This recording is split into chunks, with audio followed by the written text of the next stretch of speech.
Good morning, students. I hope you all are good and healthy. Welcome back to the daily current affair oriented classes by Siddhi Priksha. So, I hope आप सब अच्छे हैं and I am audible to you also.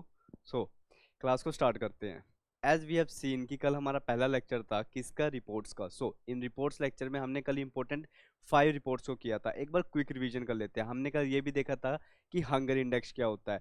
Hunger index के अलावा हमने कल देखा था कि टॉप बेस्ट कंपनीज कौन सी है, बेस्ट एम्प्लॉयर अवार्ड किसको मिला हुआ है, पंचुअल एयरपोर्ट्स कौन सा है, और पंचुअल एयरपोर्ट में पिछले 3 मंथ से इंडिया का एयरपोर्ट जो कि बेंगलुरु को एयरपोर्ट है, वो एयरपोर्ट क्या हो रहा है, उसमें अपना नाम शामिल करवा रहा है फर्स्ट रैंकिंग पे. ठीक है. उसके बाद हमने 2 इंपॉर्टेंट बुक्स को किया था. उसके बाद मैंने आपको दिया था लास्ट में एक इंपॉर्टेंट क्वेश्चन जिसका आंसर आपको फाइंड करना था, और वो क्वेश्चन हमारी प्रीवियस ईयर जो अब तक हमने अवार्ड चैप्टर खत्म किया था उसी से रिलेटेड क्वेश्चन था. राइट. सो सबसे पहले हम देखेंगे कल के क्वेश्चन का सही आंसर क्या था. उसके बाद आज की क्लास में क्या रहेगा, एक ओवरव्यू दे देता हूँ. आज की क्लास में we gonna take as we have done in yesterday's class 4 से 5 इंपॉर्टेंट रिपोर्ट्स जो कि एग्जाम के रिलेटेड बहुत ही ज़्यादा इंपॉर्टेंट है, प्लस एक इंपॉर्टेंट बुक जो कि बहुत ही ज़्यादा इंपॉर्टेंट राइट नाउ चल रही है. ठीक है. आर्मी बैकग्राउंड की बुक आज हम एक लेके चलेंगे, और उसके बाद लास्ट में अगेन मैं आपको एक क्वेश्चन दूंगा जो आपको कल सॉल्व करके उसका ऑप्शन कमेंट बॉक्स में लिखना है. ठीक है. सो आज की क्लास को स्टार्ट करते हैं कल के क्वेश्चन पे. राइट. सो कल मैंने आपको कौन सा क्वेश्चन दिया था, लेट अस सी.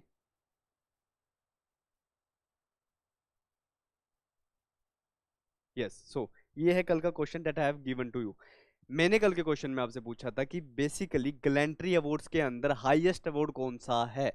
अब इसका आंसर बताने का टाइम आ चुका है. आई होप आप सबने इसका आंसर कमेंट बॉक्स में लिखा है. Okay. So I am hoping that.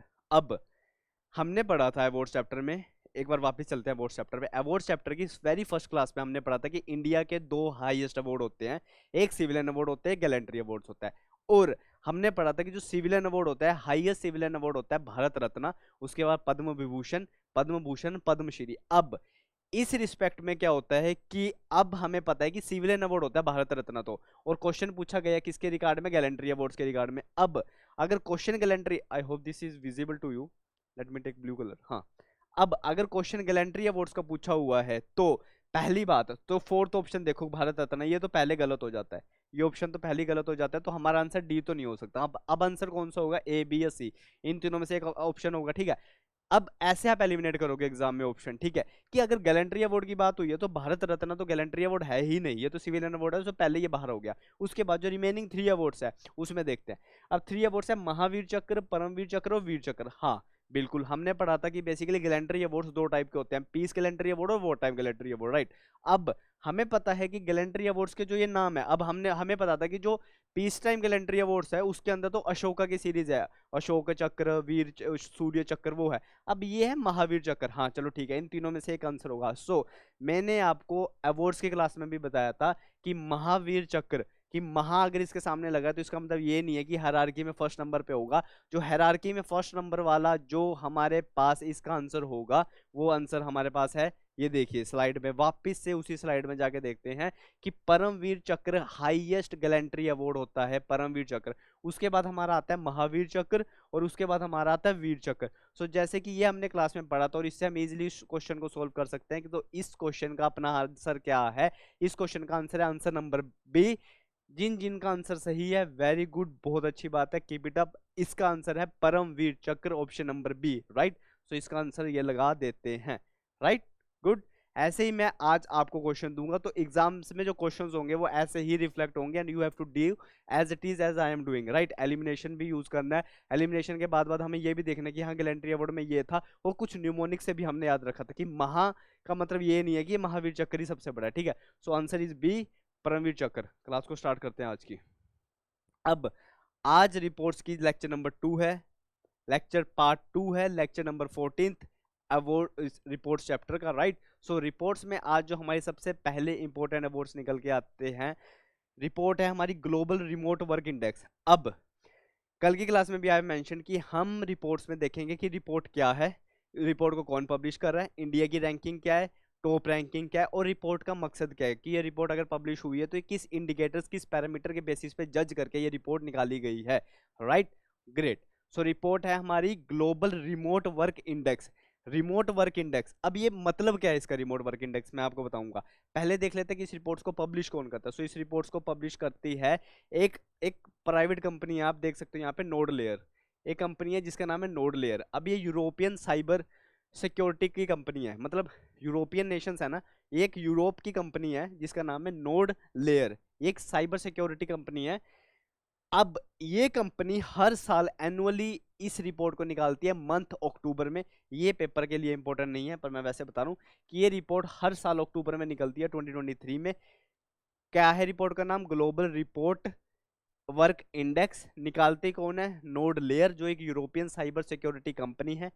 अब जब ये रिपोर्ट निकलती है तो रिपोर्ट्स में हम क्या करते हैं, 108 कंट्रीज के ऊपर ये रिपोर्ट्स को निकालते हैं। कितनी? 108 कंट्रीज। मतलब जब रैंकिंग बनती है ना, सो 108 कंट्रीज को हम जज करते हैं, एक एक एक एक रैंकिंग सबको प्रोवाइड करते हैं। अब हम देखते हैं कि इंडिया को कौन सी रैंकिंग मिली है, वर्ल्ड की टॉप कंट्रीज कौन सी है जिन्होंने इस इंडेक्स में अपनी रैंकिंग लिया, और इस इंडेक्स का मतलब क्या है, ये इंडेक्स है क्या, राइट। सो सबसे पहले हम जानते हैं रिमोट। अब हमें पता है, देखो, if you Google this term remote area, जो ये रिपोर्ट है, सो आपको बहुत ही ज्यादा कॉम्प्लिकेटेड स्टेटमेंट मिलेंगी, ठीक है, but I am here to teach you this in a very simple language, ठीक है, क्योंकि आपको समझ आ जाए। अब रिमोट एरियाज क्या होते हैं? रिमोट एरियाज का मतलब होता है कुछ ऐसे एरियाज जहां पे कनेक्टिविटी नहीं है, और वो कुछ ऐसी रिमोट लोकेशन पे है जो कि बिल्कुल ही सेपरेट है, ठीक है। अब इसी टर्म से ये रिपोर्ट बनी है। इस रिपोर्ट का मतलब होता है, पहले सिंपल लैंग्वेज में पढ़ते हैं हम। रिमोट वर्क इंडेक्स का मतलब होता है कि आप जिस कंट्री में रह रहे हो, लाइक एग्जांपल लेके चलते हैं, like I am living in India. अब मैं इंडिया में रह के, यूएस में एक फर्म है उसके लिए काम कर रहा हूं अपनी कंट्री में रह के, मतलब कि मैं इंडिया में रह के किसी दूसरी कंट्री के लिए काम कर रहा हूं। अब ये इंडेक्स जो नोड लेयर कंपनी है, ये देखती है कि किस कंट्री के कितने ज्यादा वर्कर्स अपनी ही कंट्री में रह रहे हैं, वो माइग्रेट नहीं कर रहे दूसरी कंट्री में, और वो अपनी ही उस कंट्री में रह के दूसरी कंट्री के लिए काम कर रहे हैं। वो वर्क फ्रॉम होम काउंट होएगा, वो वर्क फ्रॉम होम में काउंट होगा, वर्क फ्रॉम अपने ही लोकेशन से, लोकेलिटी से काउंट होगा, ठीक है। अब इन बेसिस पे ये जज किया जाता है और कंपनीज को रेटिंग दी जाती है। जैसे कि यहाँ पे मैंने मेंशन किया हुआ है कि एक स्कोर बताता है, ये क्या पता है, एक स्कोर बताता है जो हमें बताता है, टेलस करता है कि ready country workers to do their jobs from home instead of office. मतलब अपने ही घर से काम करना है, हमें माइग्रेट करके अपने ऑफिस में नहीं जाना। मतलब कि एक फर्म अगर यूएसए में बैठी है और मैं इंडिया में हूं, मैं इंडिया में बैठ के उस यूएसए की फर्म के लिए काम कर रहा हूं, राइट। अब मैं उसके लिए काम कर रहा हूं इंडिया में बैठ के, मुझे वहां पे माइग्रेट करके जाने की जरूरत नहीं है। सो ये क्या होगा, एक लॉन्ग डिस्टेंस वर्क होगा जो मैं वर्क फ्रॉम होम कर रहा हूँ एक दूसरी कंट्री के लिए अपनी कंट्री में बैठ के। सो इस बेसिस पे ये मार्किंग दी जाती है, और इसके अकॉर्डिंग ये सब का सब वही लिखा हुआ है, ठीक है। अब ये कौन कौन से फैक्टर्स पे डिपेंड करती है? ये फैक्टर्स पे डिपेंड करती है, जैसे कि अगर मैं इंडिया से हूँ, राइट, और मैं इंडिया से यहाँ पे बैठ के काम कर रहा हूँ, तो ऑब्वियसली मुझे एक इंटरनेट चाहिए। अगर मुझे वो इंटरनेट चाहिए, सो एक कंट्री कितना प्रोवाइड कर रही है कि वहां पे साइबर थ्रेट नहीं है। जैसे कि अगर मैं इंडिया में बैठ के एक यूएसए की फर्म के लिए काम कर रहा हूं, सो ऑब्वियसली यूएसए की फर्म चाहेगी कि जो उनका डाटा है, जो जिनके ऊपर मैं काम कर रहा हूं, वो डाटा सेफ होना चाहिए। अब वहां पे उस कंट्री में कितनी ज्यादा साइबर सेफ्टी है, ये भी डिपेंड करता है, क्योंकि अगर ज्यादा साइबर सेफ्टी नहीं होगी, वहां पे ज्यादा क्राइम्स होंगे, तो ऑब्वियसली दूसरी कोई भी कंपनी नहीं चाहेगी कि हम उस कंट्री के साथ, उनके वर्कर के साथ काम करें। पहला, साइबर सेफ्टी पे ये काम करती है। दूसरा, इकोनॉमिक सेफ्टी भी होनी चाहिए, ठीक है, क्योंकि अगर मैं इंडिया में बैठ के काम कर रहा हूँ, सो मुझे एक इकोनॉमिक सेफ्टी भी चाहिए कि बेसिकली, क्योंकि मेरी सैलरी तो वहीं से आनी है, राइट। और दूसरा आ जाएगा डिजिटल इंफ्रास्ट्रक्चर। मेरे पास एक इंफ्रास्ट्रक्चर भी अच्छा होना चाहिए, एक अच्छा लैपटॉप होना चाहिए, अच्छा इंटरनेट कनेक्शन होना चाहिए, ताकि मैं अपना काम अच्छे से कर सकूं। अब ये सारे पैरामीटर को जज करके इस इंडेक्स को निकाला जाता है, और इस इंडेक्स के अंदर जो टॉप कंट्रीज हैं वो हैं हमारी डेनमार्क, नीदरलैंड और जर्मनी। अब इसका क्या मतलब हुआ? इसका मतलब हुआ कि जो नीदरलैंड्स के लोग हैं, जो नीदरलैंड के रैंक वन कौन सी है? रैंक टू है नीदरलैंड, रैंक वन है डेनमार्क। मतलब कि जो डेनमार्क के पीपल हैं वो अपनी कंट्री में रह के दूसरी कंट्रीज के लिए काम कर रहे हैं ज्यादा लोग। मतलब कि अगर इंडिया और डेनमार्क को साथ में रखें, सो इंडिया के लोग बहुत ही ज्यादा कम है जो दूसरी कंट्री के लिए काम कर रहे हैं इंडिया में रह के, बल्कि इंडिया के लोग प्रेफर करते हैं कि वो वहीं पे माइग्रेट करके चले जाएं। आज हम रिपोर्ट भी पढ़ेंगे कि इंडिया के कौन सी कंट्री में सबसे ज्यादा लोग हैं जो इंडिया से माइग्रेट होकर बाकी बाहरी कंट्री में जाके क्या कर रहे हैं, काम कर रहे हैं, राइट। सो ये रिपोर्ट का मतलब यही है कि किस कंट्री के ज्यादा से ज्यादा लोग अपनी कंट्री में रह के दूसरी कंट्री की किसी भी फर्म के लिए काम कर रहे हैं। Denmark have secured rank 1, Netherlands rank 2, ऐसे ही थर्ड रैंक पे है जर्मनी। सो अब हमने पढ़ा रैंक का नाम क्या था, रिमोट वर्क इंडेक्स। किसने निकाली, नोड लेयर, एक यूरोपियन साइबर सिक्योरिटी कंपनी है। अब रिपोर्ट क्या जज करती है कि कितने लोग कंट्री के अपनी कंट्री में रह के दूसरी फीम के लिए काम करे। टॉप रैंकिंग में कौन है, जर्मनी है, नीदरलैंड है, ठीक है। अब इंडिया की रैंकिंग क्या है, ये फोर्थ बात हम जान लेते हैं, उसके बाद ये रिपोर्ट खत्म, राइट, ये रिपोर्ट खत्म। अब इंडिया की रैंकिंग इसमें क्या है, इंडिया की रैंकिंग इसमें है 64। टोटल कंट्रीज कितनी है, 108, 108 में से 64 क्या है, इंडिया की रैंकिंग है इसके अंदर। अब इंडिया की जो रैंकिंग है ना वो 15 पॉइंट क्या हो गई है, डिक्लाइन हो गई है 15 पॉइंट। मतलब ये कि इंडिया पहले रैंकिंग पे थोड़ा ठीक था, वो उसकी रैंकिंग डिक्लाइन होके कहाँ पे आ गई है, 64th पोजीशन पे उसकी रैंकिंग आ गई है, ठीक है। सो बस इस रिपोर्ट के बारे में आपको इतना ही जानने की जरूरत है, ओके। आई होप पहली रिपोर्ट बहुत इंपॉर्टेंट रिपोर्ट है। इंडिया का रिमोट वर्क इंडेक्स में रैंकिंग कितनी आई है, 64। ये सबसे ज्यादा इंपॉर्टेंट जो कि आपको याद रखना है, डायरेक्ट क्वेश्चन भी आ सकता है आपके एग्जाम में, राइट। दूसरी रिपोर्ट पे चलते हैं। अब दूसरी जो इंपॉर्टेंट रिपोर्ट हमारे CUCT एग्जामिनेशन के लिए है वो रिपोर्ट है वर्ल्ड टैलेंट रैंकिंग। अब इस रिपोर्ट में एक बहुत ही इंटरेस्टिंग बात है जो कि आपको पता लगेगी कि इस रिपोर्ट में एक ऐसी कंट्री है जो पिछले कम से कम कितने, पिछले 10 सालों के, अगर पिछले 10 साल रिकॉर्ड किया जाए ना तो पिछले 10 सालों से वो पहली ही रैंक पे आ रही है। वो कंट्री कौन सी है वो भी मैं आपको बताऊंगा, ठीक है। साथ के साथ इसको कैसे याद रखना है वो भी मैं आपको बताऊंगा, राइट। अब रिपोर्ट का नाम है वर्ल्ड टैलेंट रैंकिंग। रिपोर्ट का नाम क्या है, वर्ल्ड टैलेंट रैंकिंग। पहला पॉइंट याद करना है, 2023 में रिपोर्ट आई। रिपोर्ट को पब्लिश करने वाला कौन था, IMD। रिपोर्ट को किसने पब्लिश किया, रिपोर्ट को पब्लिश किया IMD। अब ये मेट्रोलॉजिकल डिपार्टमेंट नहीं है, राइट। इसको कंफ्यूज मत करना कि आप सोचो कि ये इंडियन मेट्रोलॉजिकल डिपार्टमेंट नहीं, वो ज्योग्राफी की लाइन होगी, वो अलग चीज है। IMD की फुल फॉर्म यहाँ पे क्या है, यहाँ पे IMD की फुल फॉर्म है इंस्टीट्यूट फॉर मैनेजमेंट डेवलपमेंट। किस इंस्टीट्यूट निकालता है, इंस्टीट्यूट है ये मैनेजमेंट डेवलपमेंट का, जो ये वर्ल्ड टैलेंट रैंकिंग निकालता है 2023 की निकाली है। कौन से पैरामीटर्स पे रैंकिंग निकालता है, ये देखता है कि एक कंट्री कितनी ज्यादा टैलेंटेड है। अब वो टैलेंट के पीछे कौन से इंडिकेटर्स होते हैं, वो टैलेंट के पीछे इंडिकेटर्स होते हैं जो IMD देखता है। वो देखता है कि किसी भी कंट्री में क्वालिटी ऑफ लाइफ क्या है, मतलब अगर किसी कंट्री में लोग रह रहे हैं तो उन लोग की क्वालिटी ऑफ लाइफ क्या है, साथ के साथ उन लोगों की मिनिमम वेजेस कितनी है। मतलब एक कंट्री में सिटीजन्स रह रहे हैं, अब वो सिटीजन्स कितने मिनिमम वेजेस, मतलब कितने पैसे मिनिमम वो कमा रहे हैं, उनकी मंथली एनुअल इनकम क्या है, मिनिमम वेजेस कितने हैं, कम से कम कितने पैसे कमा रहे हैं, वहां पे क्वालिटी ऑफ लाइफ कितनी है, प्लस वहां पे प्राइमरी और सेकेंडरी एजुकेशन कितनी है। अब इन पैरामीटर्स पे जज होके एक कंट्री को रैंकिंग मिलती है कि वो कितनी ज्यादा टैलेंटेड है, वो कितनी ज्यादा टैलेंट है उस कंट्री में, राइट। अब इंडिया मिनिमम वेजेस में, इंडिया मिनिमम वेजेस में और साथ के साथ किसके अंदर, क्वालिटी ऑफ लाइफ में इंडिया इज गुड, राइट। पर इंडिया के अंदर जो प्राइमरी और सेकेंडरी एजुकेशन होती है इंडिया का, उस एजुकेशन की वजह से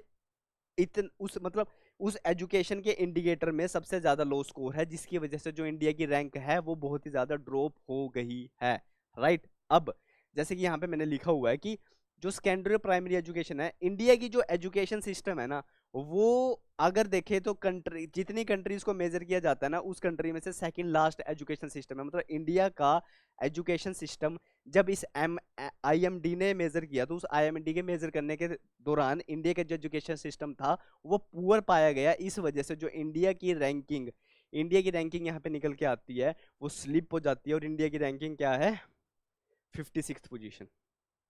इंडिया 56th पोजीशन पे है इस रैंकिंग में। सो टॉप पोजीशन पे कौन है, टॉप पोजीशन का आप ये चार्ट देख सकते हो। I hope this chart is visible to you. अगर ये चार्ट विजिबल नहीं है सो आप गूगल कर सकते हो वर्ल्ड टैलेंट रिपोर्ट, वहां पे चार्ट आ जाएगा। ऑल दो आपको ये चार्ट देखने की भी जरूरत नहीं है, क्योंकि I also mention the countries name here कि पहली पोजीशन पे है स्विट्जरलैंड, और ये पहली बार नहीं है कि स्विट्जरलैंड ने वर्ल्ड टैलेंट रिपोर्ट में फर्स्ट पोजीशन पाई है। स्विट्जरलैंड पिछले 10 सालों से टॉप पे ही है। मतलब स्विट्जरलैंड के अंदर क्वालिटी ऑफ लाइफ, स्विट्जरलैंड के अंदर मिनिमम वेजेस, स्विट्जरलैंड के अंदर प्राइमरी और secondary education is on top, और स्विट्जरलैंड ने वर्ल्ड टैलेंट रिपोर्ट में पिछले 10 सालों से अपनी पोजीशन पहली फर्स्ट नंबर पे ही क्या की हुई है, रखी हुई है। सो पहले पे स्विट्जरलैंड है, दूसरे पे है लग्जमबर्ग, पहले पे कौन सी है, स्विट्जरलैंड, दूसरे पे कौन सी है, लग्जमबर्ग। ऐसे ही तीसरी पोजीशन पे हमारी आ जाती है आइसलैंड, बेल्जियम, नीदरलैंड। ऐसे देखो नीदरलैंड यहाँ पे भी शामिल हो गया, और नीदरलैंड कहाँ पे था, नीदरलैंड वहां पे भी था पिछले वाली remote area, remote work index में भी नीदरलैंड की पोजीशन सेकंड थी, और नीदरलैंड की पोजीशन यहाँ पे भी कितनी है, फिफ्थ है, राइट। पर इंडिया की पोजीशन वहां पे कितनी थी, 64, और यहाँ पे पोजीशन कितनी है, 56। यहाँ पे पोजीशन कितनी है, 56 पोजीशन है, राइट। Very good. इंडिया की पोजीशन कितनी है, 65, 56। आपको ये चीज याद रखनी है। अब अगली रिपोर्ट पे चलते हैं। दो मोस्ट इंपोर्टेंट रिपोर्ट्स हमने देख ली हैं, देख ली हैं, ग्रेट। अब अगली रिपोर्ट पे चलती है। अगली रिपोर्ट है हमारे पास ग्लोबल इनोवेशन इंडेक्स। अब इस रिपोर्ट में भी आप, इस रिपोर्ट को कौन पब्लिश करता है उससे पहले एक चीज देखिए कि इस रिपोर्ट में भी आप टॉप पे कौन सी कंट्री देख रहे हो, Switzerland. World talent report top किसने किया, स्विट्जरलैंड ने किया। वर्ल्ड इनोवेशन इंडेक्स, एक कंट्री कितनी ज्यादा इनोवेटिव है, एक कंट्री कितनी ज्यादा इनोवेशंस कर रही है, एक कंट्री कितने ज्यादा इनोवेटिव तरीके से अपनी पॉलिसीज को चला रही है, एक कंट्री को अगर इनोवेशन पे जज किया जाए तो यहाँ पे भी यहाँ पे भी स्विट्जरलैंड फर्स्ट पोजीशन अपनी सिक्योर करके खड़ी है। अब इस रिपोर्ट को पब्लिश करने वाली कौन सी ऑर्गेनाइजेशन है, इस रिपोर्ट को पब्लिश करती है, कौन करती है इस रिपोर्ट को publish, world intellectual property organisation, right. 4 points तो आपको रिपोर्ट्स के ऊपर याद होने ही चाहिए, अगेन एंड अगेन मैं ये पॉइंट बोल रहा हूं। अब इस रिपोर्ट का नाम है वर्ल्ड इनोवेशन रिपोर्ट। किसने निकाला, वर्ल्ड इंटेलेक्चुअल प्रॉपर्टी ऑर्गेनाइजेशन ने। फर्स्ट रैंक किसको मिली, स्विट्जरलैंड को मिली है, फर्स्ट रैंक किसको मिली, स्विट्जरलैंड को मिली। और जैसे कि मैंने पहले आपको बोला था कि वर्ल्ड टैलेंट रिपोर्ट में स्विट्जरलैंड पिछले 10 सालों से फर्स्ट पोजीशन पे है, सिमिलरली वर्ल्ड इनोवेशन इंडेक्स पे भी स्विट्जरलैंड पिछले 13 सालों से फर्स्ट पोजीशन पे है। अब इंटरेस्टिंग बात यह है कि इनोवेशन इंडेक्स का 2023 में 16th एडिशन आता है, 16th एडिशन, मतलब कि वर्ल्ड इनोवेशन इंडेक्स 16 बार पब्लिश हुआ है अब तक, जब से बनाया अब तक 16 बार पब्लिश हुआ है, और उन 16 बारी में से 13 बारी तो स्विट्जरलैंड ही रैंक 1 पे रहा है पिछले 13 साल से। ये बहुत बड़ी बात है, और ये एक ऐसी बात है, हाईलाइटेड पॉइंट है, जो जिसके लिए आपको कोई न्यूमोनिक्स याद करने की जरूरत नहीं। This point you should be remembered कि स्विट्जरलैंड ने पिछले 13 सालों से रैंक 1 ही सिक्योर करके रखी है अपनी, राइट। सो अगर इसको किसने निकाला है, वर्ल्ड इंटेलेक्चुअल प्रॉपर्टी ऑर्गेनाइजेशन ने। रिपोर्ट का नाम है world innovation index 2023, 16th addition आया है।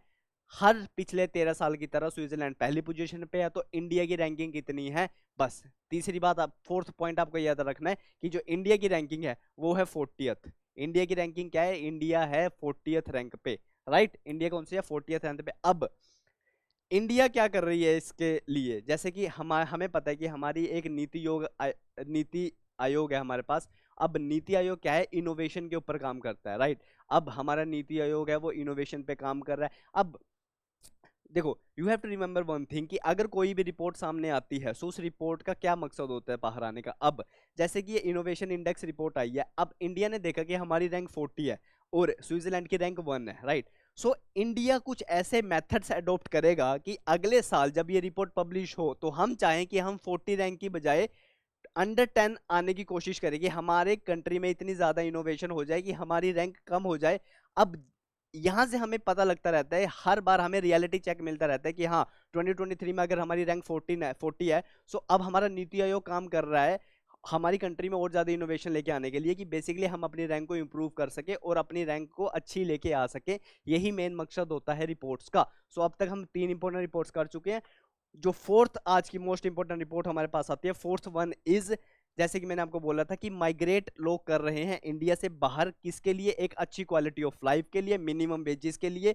यही 2 कारण होते हैं कि जब एक किसी भी इंसान को अगर अपना खुद का बर्थ नेशन जो है ना वो छोड़ना पड़ जाए, सो वो क्यों छोड़ता है? एक बेटर क्वालिटी ऑफ लाइफ के लिए, वेजिस के लिए। अब एक रिपोर्ट आई है जिस रिपोर्ट ने ये बताया है कि बेसिकली कौन सी टॉप ऐसी 5 कंट्रीज हैं जहाँ पे highest number of Indian workers migrate करके जा रहे हैं और वहां पे जाके क्या कर रहे हैं, वो काम कर रहे हैं। सो ऐसी कौन सी, wait let me take the marker to be red. अब ऐसी कौन सी 5 कंट्रीज है इस रिपोर्ट को, रिपोर्ट का नाम क्या है, कौन सी 5 ऐसी कंट्रीज है जहां पे इंडिया के वर्कर सबसे ज्यादा जा रहे हैं। अब क्योंकि इंडिया से वर्कर बाहर जा रहे हैं, सो ये एक एक्सटर्नल काम है। सो इस कौन सी मिनिस्ट्री इस रिपोर्ट को निकाल रही है? Ministry of external affairs. Ministry of external affairs क्या कर रही है? इस रिपोर्ट को पब्लिश कर रही है। अब पहली कौन सी ऐसी कंट्री है जहां पे इंडिया की तरफ से ज्यादा लोग बाहर जाके काम कर रहे हैं? तो सबसे पहले आता है यूएई। कितने लोग जा रहे हैं ये याद रखने की जरूरत नहीं, बट फिर भी मैंने मेंशन कर चुका है, UAE that is United Arab Emirates. वहां पे इंडिया की तरफ से कम 35.54 लाख लोग वहां पे माइग्रेट कर चुके हैं, वहां पे काम कर रहे हैं। दूसरी पोजीशन पे हमारे पास आता है सऊदी अरेबिया, तीसरी पे आता है कुवैत, चौथी पे आता है कतर और फिफ्थ पे आता है ओमान। सो इसको ऐसे ही आपको याद रखना है कि कौन सी ऐसी 5 कंट्री, पहले पे UAE, Saudi Arabia, Kuwait, Qatar और ओमान। ठीक है, ये छोटी सी रिपोर्ट है, इतना ही याद रखना है, इससे फालतू इसके अंदर नहीं घुसना। हाँ, पर आपको पता होना चाहिए कि सबसे ज्यादा लोग कहाँ जा रहे हैं, दुबई, यूएई जा रहे हैं, यूनाइटेड अरब अमेरिट्स आ रहे हैं। आज की ये बहुत 5-4 इंपॉर्टेंट रिपोर्ट्स है। कल ऐसे ही 4 और इंपॉर्टेंट रिपोर्ट्स के साथ मैं वापस आऊंगा। उससे पहले हम देख लेते हैं कि बेसिकली आज की इंपॉर्टेंट बुक कौन सी है। सो आज की इंपॉर्टेंट बुक है जो लिखी है जनरल मनोज मुकुंद नरवाणे। अब ये हमारे क्या रह चुके हैं, ये हमारे आर्मी है ना, जो ये एक ऑटोबायोग्राफी है। सबसे पहले तो ये एक ऑटोबायोग्राफी है, ये ऑटोबायोग्राफी किनके ऊपर लिखी गई है? इनके ऊपर ये ऑटोबायोग्राफी लिखी हुई है। अब बुक का नाम क्या है? बुक का नाम है 4 stars of destiny. 4 stars of destiny, इसको आप कैसे याद रख सकते हो? आर्मी ऑफिसर्स होता है, आर्मी ऑफिसर्स को अपनी एक अचीवमेंट के लिए स्टार्स मिले हैं, तो उनको 4 स्टार्स मिले हैं, 1 2 3 4। और ये 4 स्टार्स जब उनको मिले तो इन 4 स्टारों ने उनकी डेस्टिनी को रच दिया, इन 4 स्टार्स ने उनकी डेस्टिनी को रच दिया। ठीक है, सो आपको कैसे याद रखना है? 4 स्टार्स ऑफ डेस्टिनी मतलब कि किसी आर्मी ऑफिसर से रिलेटेड है बुक। ठीक है, और बुक को लिखने वाले ऑथर कौन से हैं? जनरल मनोज मुकुंद नरवाणे, जो कि क्या रह चुके हैं, हमारे former chief of army, Indian army के फॉर्मर चीफ। ये बुक है, स्क्रीनशॉट ले लीजिए इस बुक का। आपको इस बुक का नाम याद रखना है, कैसे याद रखना है वो बता दिया मैंने। 4 स्टार्स ऑफ डेस्टिनी, कि जब एक आर्मी ऑफिसर की यूनिफॉर्म पे स्टार्स लगते हैं तो वो अपने आप में एक डेस्टिनी क्रिएट होती है। ये आज की इंपॉर्टेंट बुक है। उसके बाद चलते हैं आज के इंपॉर्टेंट क्वेश्चन के ऊपर, उसके बाद क्लास को करते हैं वाइंड अप। आज का इंपॉर्टेंट क्वेश्चन जो आपके लिए है, जो कि प्रीवियस हमने अपनी ही क्लास से निकाला है। और एक और बात, ये प्रीवियस ईयर क्वेश्चन भी आया था, मतलब ये पेपर में क्वेश्चन आ चुका है। क्वेश्चन है which of the following is not among the first recipient of the Bharat Ratna. मतलब मैंने आपको बताया था, हिंट देता हूँ, मैंने आपको अवार्ड्स के चैप्टर में बताया था कि हाईएस्ट अवार्ड सिविलियन अवार्ड कौन सा होता है? Bharat Ratna, civilian award Bharat Ratna. अब भारत रत्न को प्रेसिडेंट ऑफ इंडिया देता है। भारत रत्न 1954 में सबसे पहले दिया गया था 3 ग्रेट पर्सनैलिटीज को, दिया गया था 3 ग्रेट पर्सनैलिटीज को। अब वो कौन सी 3 ग्रेट पर्सनैलिटीज हैं, उनके नाम यहीं पे छुपे हुए हैं इन 4 नामों में से। अब इन चारों में से एक ऐसी पर्सनैलिटी है जिनको भारत रत्न अवार्ड नहीं मिला सबसे पहले। ठीक है, भारत रत्न अवार्ड एक साल में 3 ही पर्सनैलिटीज को मिलता है। इसका आंसर मैं कल आपको बताऊंगा। आपको क्या करना है, इस क्वेश्चन को सोल्व करना है। आपको बताना है कि इस क्वेश्चन में से कौन सी ऐसी पर्सनैलिटी है जिनको 1954 में अवार्ड नहीं मिला था। मतलब इनमें से 3 ऐसी पर्सनैलिटीज है जिनको 1954 में सबसे पहले भारत रत्न मिला था। राइट, इस क्वेश्चन को सोल्व करना, कल मैं क्लास स्टार्ट होने पे इसका आंसर बताऊंगा। ये हमारी प्रीवियस वीडियो से ही है। राइट, इसी के साथ क्लास को करते हैं खत्म। So thank you, hope so आपको आज का लेक्चर इंफॉर्मेटिव लगा हो। इसी के साथ मैं कल वापस आऊंगा इंपॉर्टेंट ऐसे ही 4 से 5 रिपोर्ट्स में। एंड मोस्ट प्रोबेबली कल रिपोर्ट्स का चैप्टर खत्म हो जाएगा, क्योंकि अब तक हम देख चुके हैं 10 से 11 रिपोर्ट्स, और कल की क्लास में भी 5 से 6 रिपोर्ट्स और देखेंगे। ज़्यादा रिपोर्ट्स, उससे ज़्यादा रिपोर्ट्स इंपॉर्टेंट नहीं है। राइट, सो मत भूलना क्वेश्चन का आंसर देना in the comment box. Right, stay safe, stay healthy, bye bye.